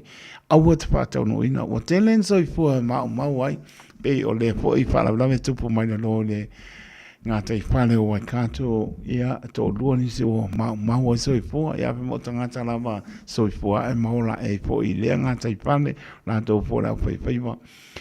Ia o le si me o tupu pea mo wa ai fo iai wo fo iai mo vai mo pata mala a papel to fama to le o fangota to lo fo le nga ya a paila ka ko ke o to lungo papa po APR na West Auckland ya pe o con Wallace pe na la mai tele anga e le o ku le ku lungo papa ko ngi o fe an ya e mana tua e makua maka o kia le nga ia inga le te tono to tele maro tātou tono wa ngai mo wo o po ngai pa ngotai bane pa po na tono ye o tupu mai fon pa le winga lo tala a pape o le o ma o le tu ngol papa ai pa pena po le ai pa ulo la le le ma so po le ka pai kama o pe tulo nga ai pa ule le la o le pesili ngai o nani me mo ton fai le tanga tale pa pe o ule le la me kula yo pa ule sinasa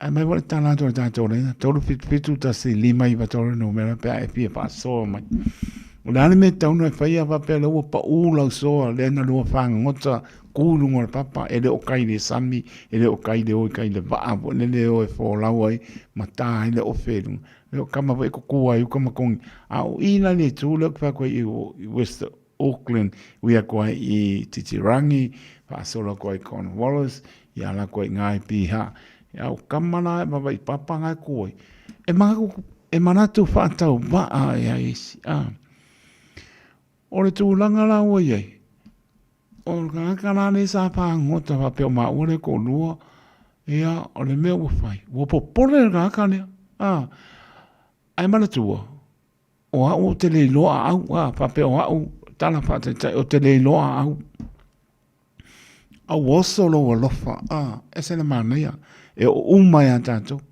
la wa o so la no mo le mau ki o ke le lo au e pa pe langa lo sepe marita ngata le ai te le lo au e le fo se anga ba o ya o o ina te pasa o ina mai ai mana tu ina ngai lo ke fong fe ame o ngai le misia instructors fo ye e fe o ai ruzi lungo le sami kamala ngai ya wana to o le memo mo te ma fo ye o le bala au lo kamanga le umianga bala au kamanga e o mai ai a fai e lau fai unga ai te le loa au.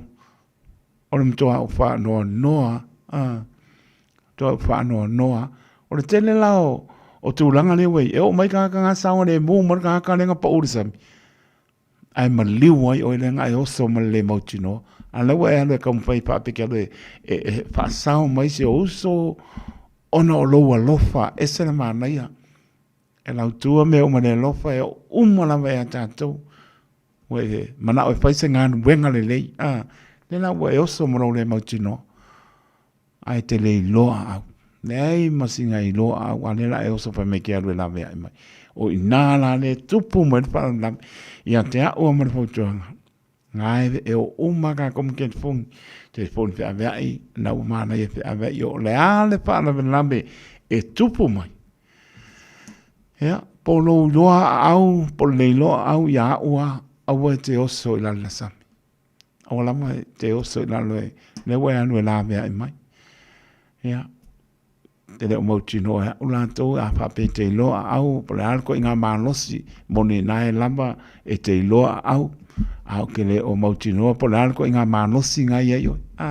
Peo tūranga wa pēnā. E mā fau le lei ai. Ia wane. Tupu man whaanu lawe i. Ia nei ei. Se tasi ngāru e kau lawe ai mai. Ia ne uma māli umai. O tupu pēr.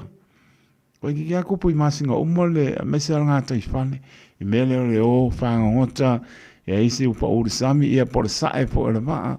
Po o lāna tūlanga wo i ahi tūlanga pēna. Ia.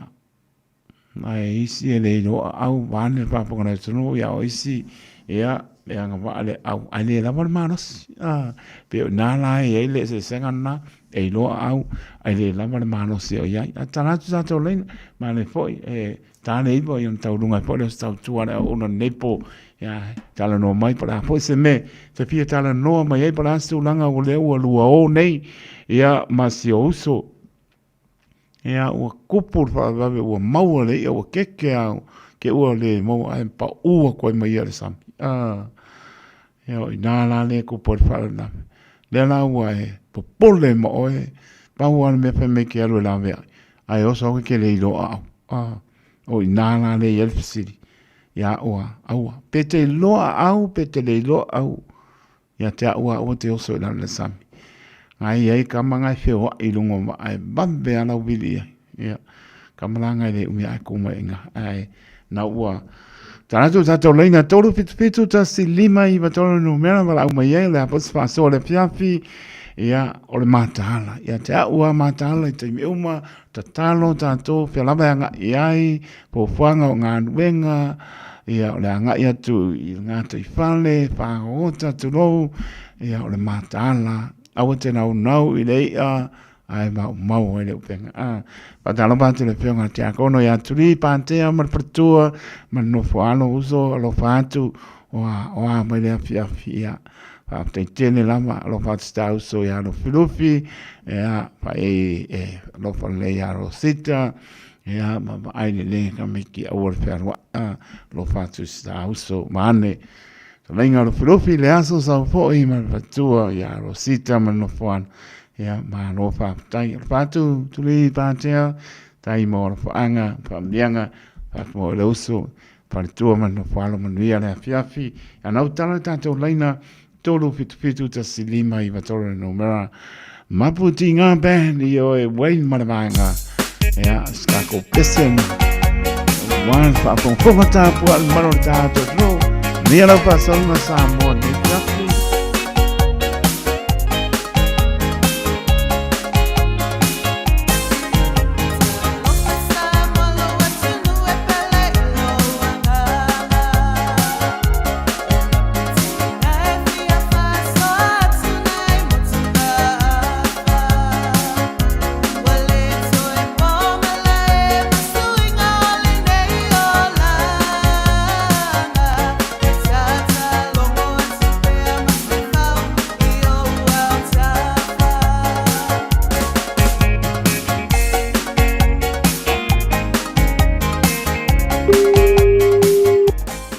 Alo saipua tala pa. Alo whakaiko. Alo saipua whionga le au patua ia lili ma no whano. Wa mai o rua nefi afi. Kau manu ru ma ko ko. Malulu mal ko ko. Ma no saipua, ma no folau. No whionga ma patua. O rua ku lungo le lenga o nga ia la ko sesi. Ia. Ole. Ia fa sidi manga ia nam kau. Pa petai.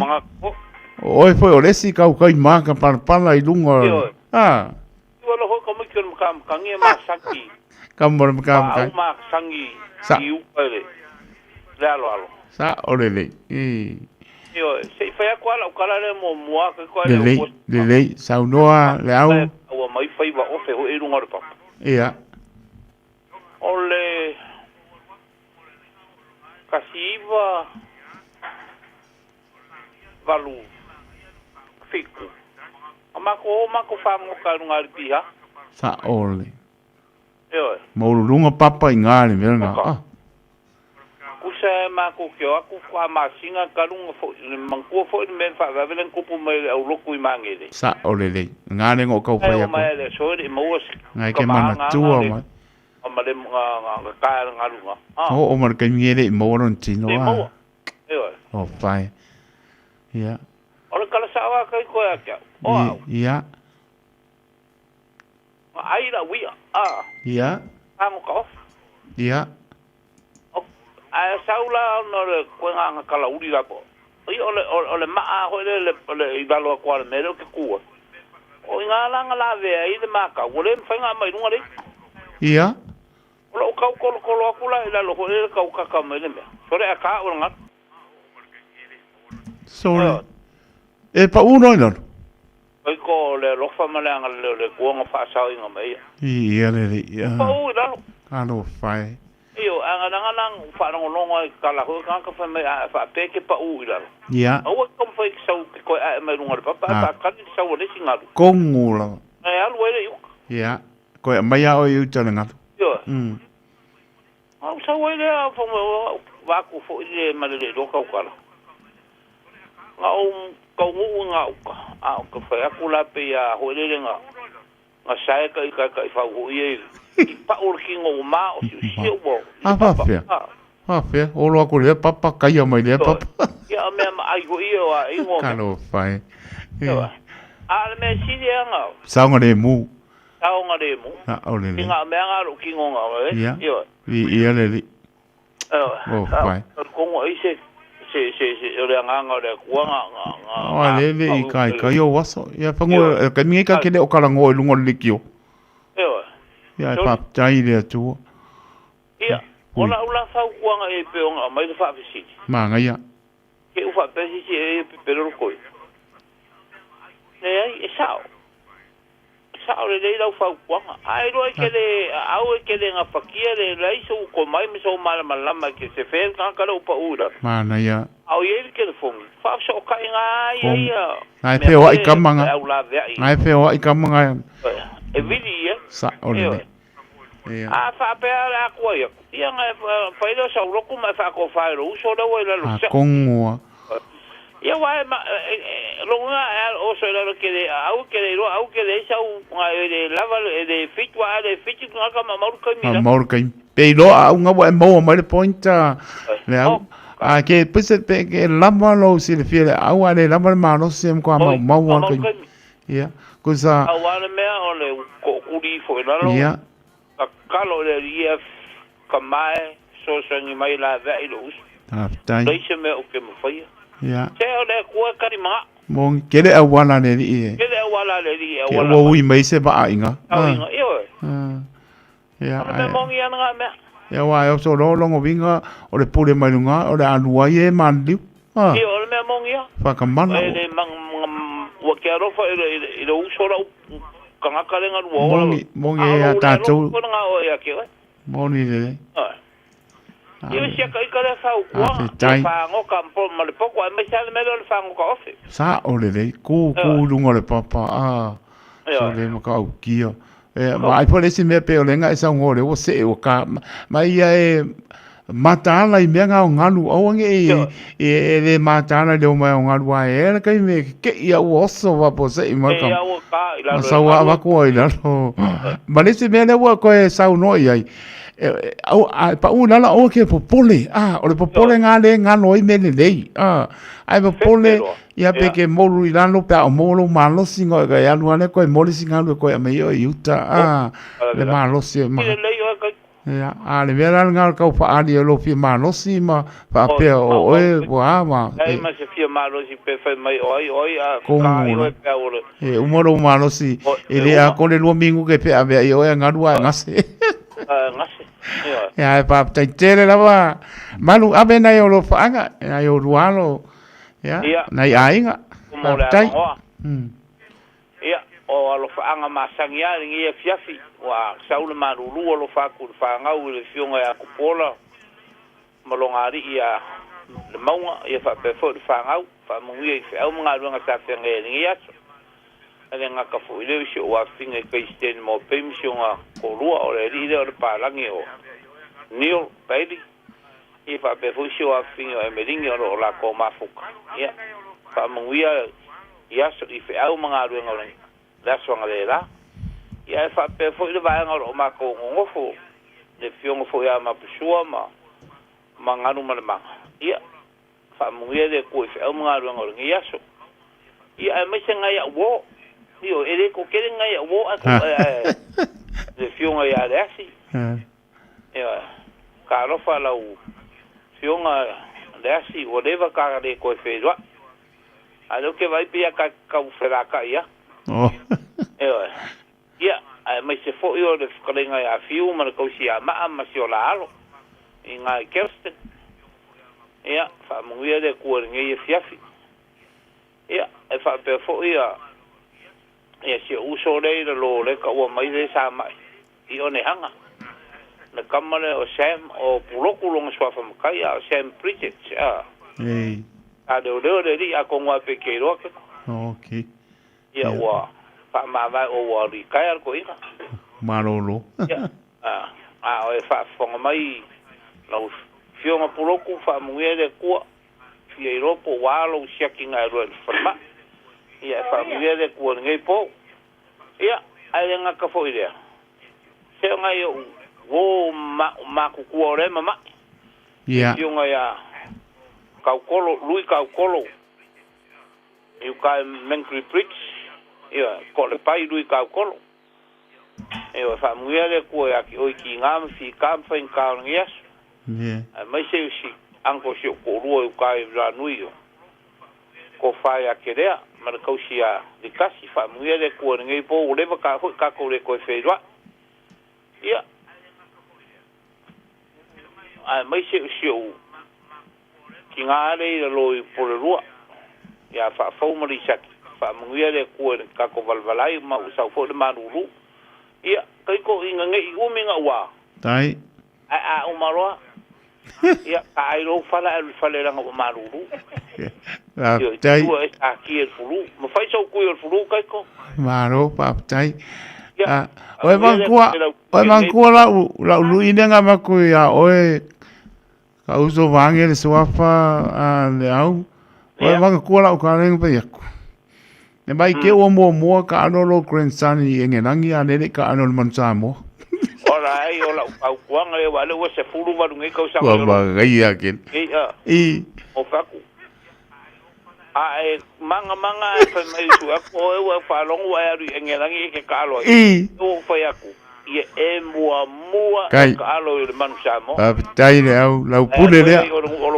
Lau pule lea. Ngai akin. Ku kama. Alo support ma fai lang ka longa. Ia la kapia au ao. Ngai i mo se lu mga i fia. Ya kong vo e. Ia mo nga fai vale. Ia. Ma ni la. Ia ngau. Tanga uma lava ka ko. Moni sa loanga. Ale se. Ilo ka ko ko. Tai. Ya lo patele mo lu pa to ya ni mano fo alo. Ma li foi mano longa al pole au ma di. Ya lo fa por kinga le ainga. Tai la baledi lo fa tu. Lo fa se uso ya. Ia ka poa. Ya ngiu ka poa i mare. Mal farkua. Tai. Ya ngiu abenga al pasi ki sa ruma o ki au kafa.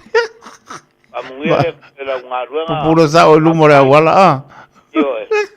Ya ko fa so fu kai ko. Ya lo fa tu. So fu le au ma di. Ya. So fu. Mo la no sa ro ma ja lo pa. Oi. Ko kasi singa bangonga. E pa marka ko po ya ma.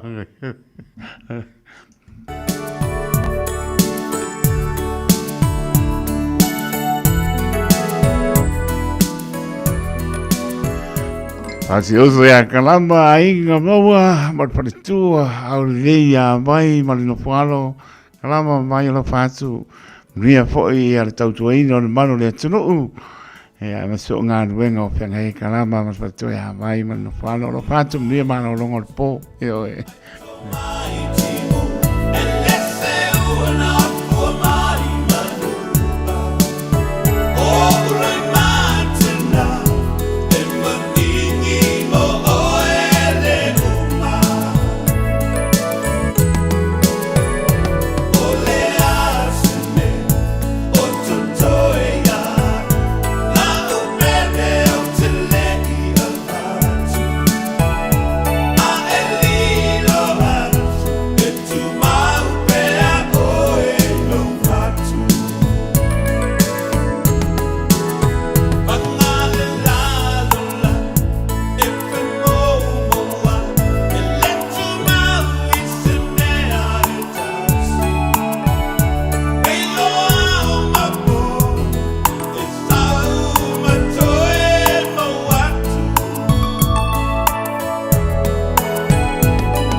vai mai au maluenga Pai ai au pika Nei so wita Ai sa wia wa upia wa ai atu wa sila Eva mai la ia Le au pa i mai o tara Wait to see o malage Chick hana wa okay Eva mai la ia Pule lava o i lau pika A vea lava o le musika E mapu ai o tina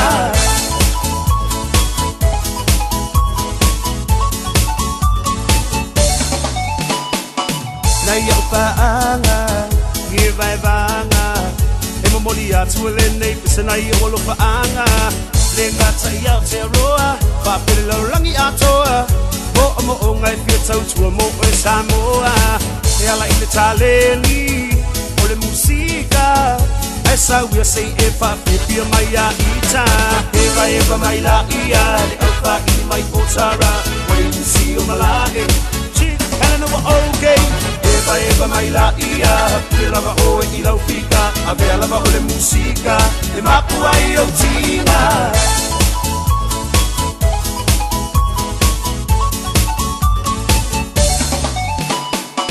E mamai i le mapu i tina Papia pia i nai o e i ana musika Musika mali e Musika i leva Te ailo vai mai au maluenga Pai ai au pika Nei so wita Ai sa wia wa upia wa ai atu wa sila Eva mai la ia Le au pa i mai o tara Wait to see o malage Chick hana wa okay Eva mai la ia Pule lava o e i lau pika A vea lava o le musika E mapu ai au tina Se fai mai o le nei party E pa o le nei party Ai asu foi o le musika E pisa le na party Paski mai lo i le mapu Oka e ua afu So mai lo ma le mix low So o singa o i lo wafu Se fai mai o le nei party E pa o le nei party Ai asu foi o le musika E pisa le na party Paski mai lo i le mapu Oka e ua afu So mai lo ma le mix low So o singa o i lo wafu Eva mai la ia Le au pa i mai o tara Wait to see o malage Chick hana wa okay Eva mai la ia Pule lava o e i lau pika A vea lava o le musika E mapu ai o tina Eva mai la ia Le au pa i mai o tara Wait to see o malage Chick hana wa okay Eva mai la ia Pule lava o e i lau pika A vea lava o le musika E mapu ai o tina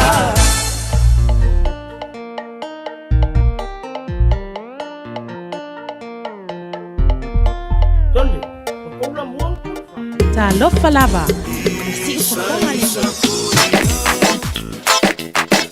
Eva mai pea i the radio kasi lima i vakolu amo. Au ngate le sunga mo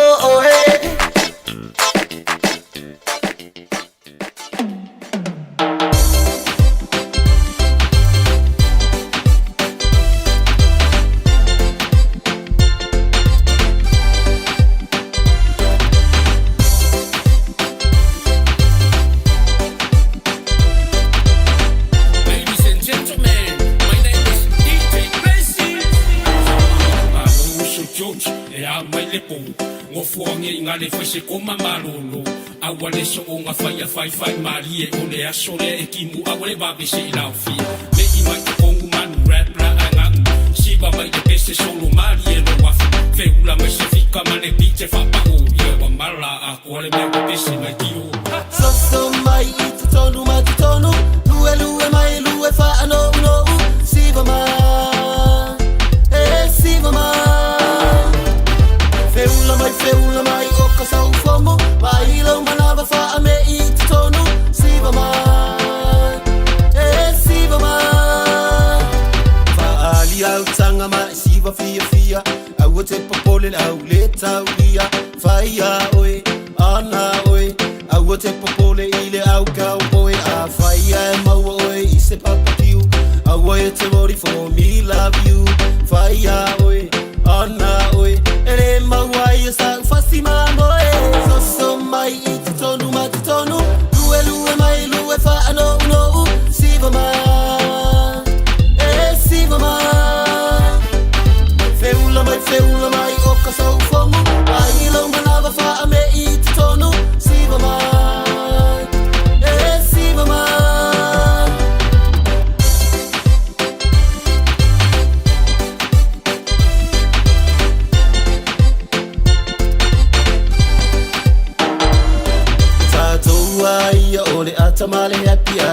ia vai mai mino ori vai lo ke le fongi kongi I se papovi o a ula ia o ke le koe fo I ka koka uma fai me I kokong wala vanga si se ai fai ni me amoi mai la ia e follow mai ia o TikTok Facebook fangu kumwilo ulu so mai I tonu matonu lue mai lue fa ano no siva mai siva mai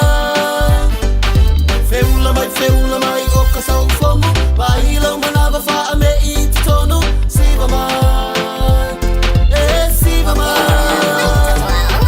e tota mai pato na over ai le pato la po le pato la titi le mana o ai tasi lava le pato o ten mana o ai e ala mai lava I le vilo polo mai e oi tai le vai te tangi si ai e tangi u te tani tai te le mana o ai tasi lava le pato o ten mana o ai e umalonga kangi le ka ele sa mai lima mai ilunga gongi mai ilalo fasisa o vai awa eke vabe pa ayu se e vai nge I mokle pa ave au so fusi pa nge I malanga lo ofuai pa ai le makua I pusi mau fa mau pole rua wosi awa eke ngau pa se rua lima fai se high five le wala manga si vai ngai roi le vai so mai I te tonu matonu lue mai lue fa ano no siva mai siva mai feula mai o ka so fomo vai lo manava fa me I te tonu siva mai siva mai so mai I te tonu matonu lue mai lue fa ano no siva mai siva mai feula mai o ka so fomo vai lo manava fa me I te tonu siva mai siva mai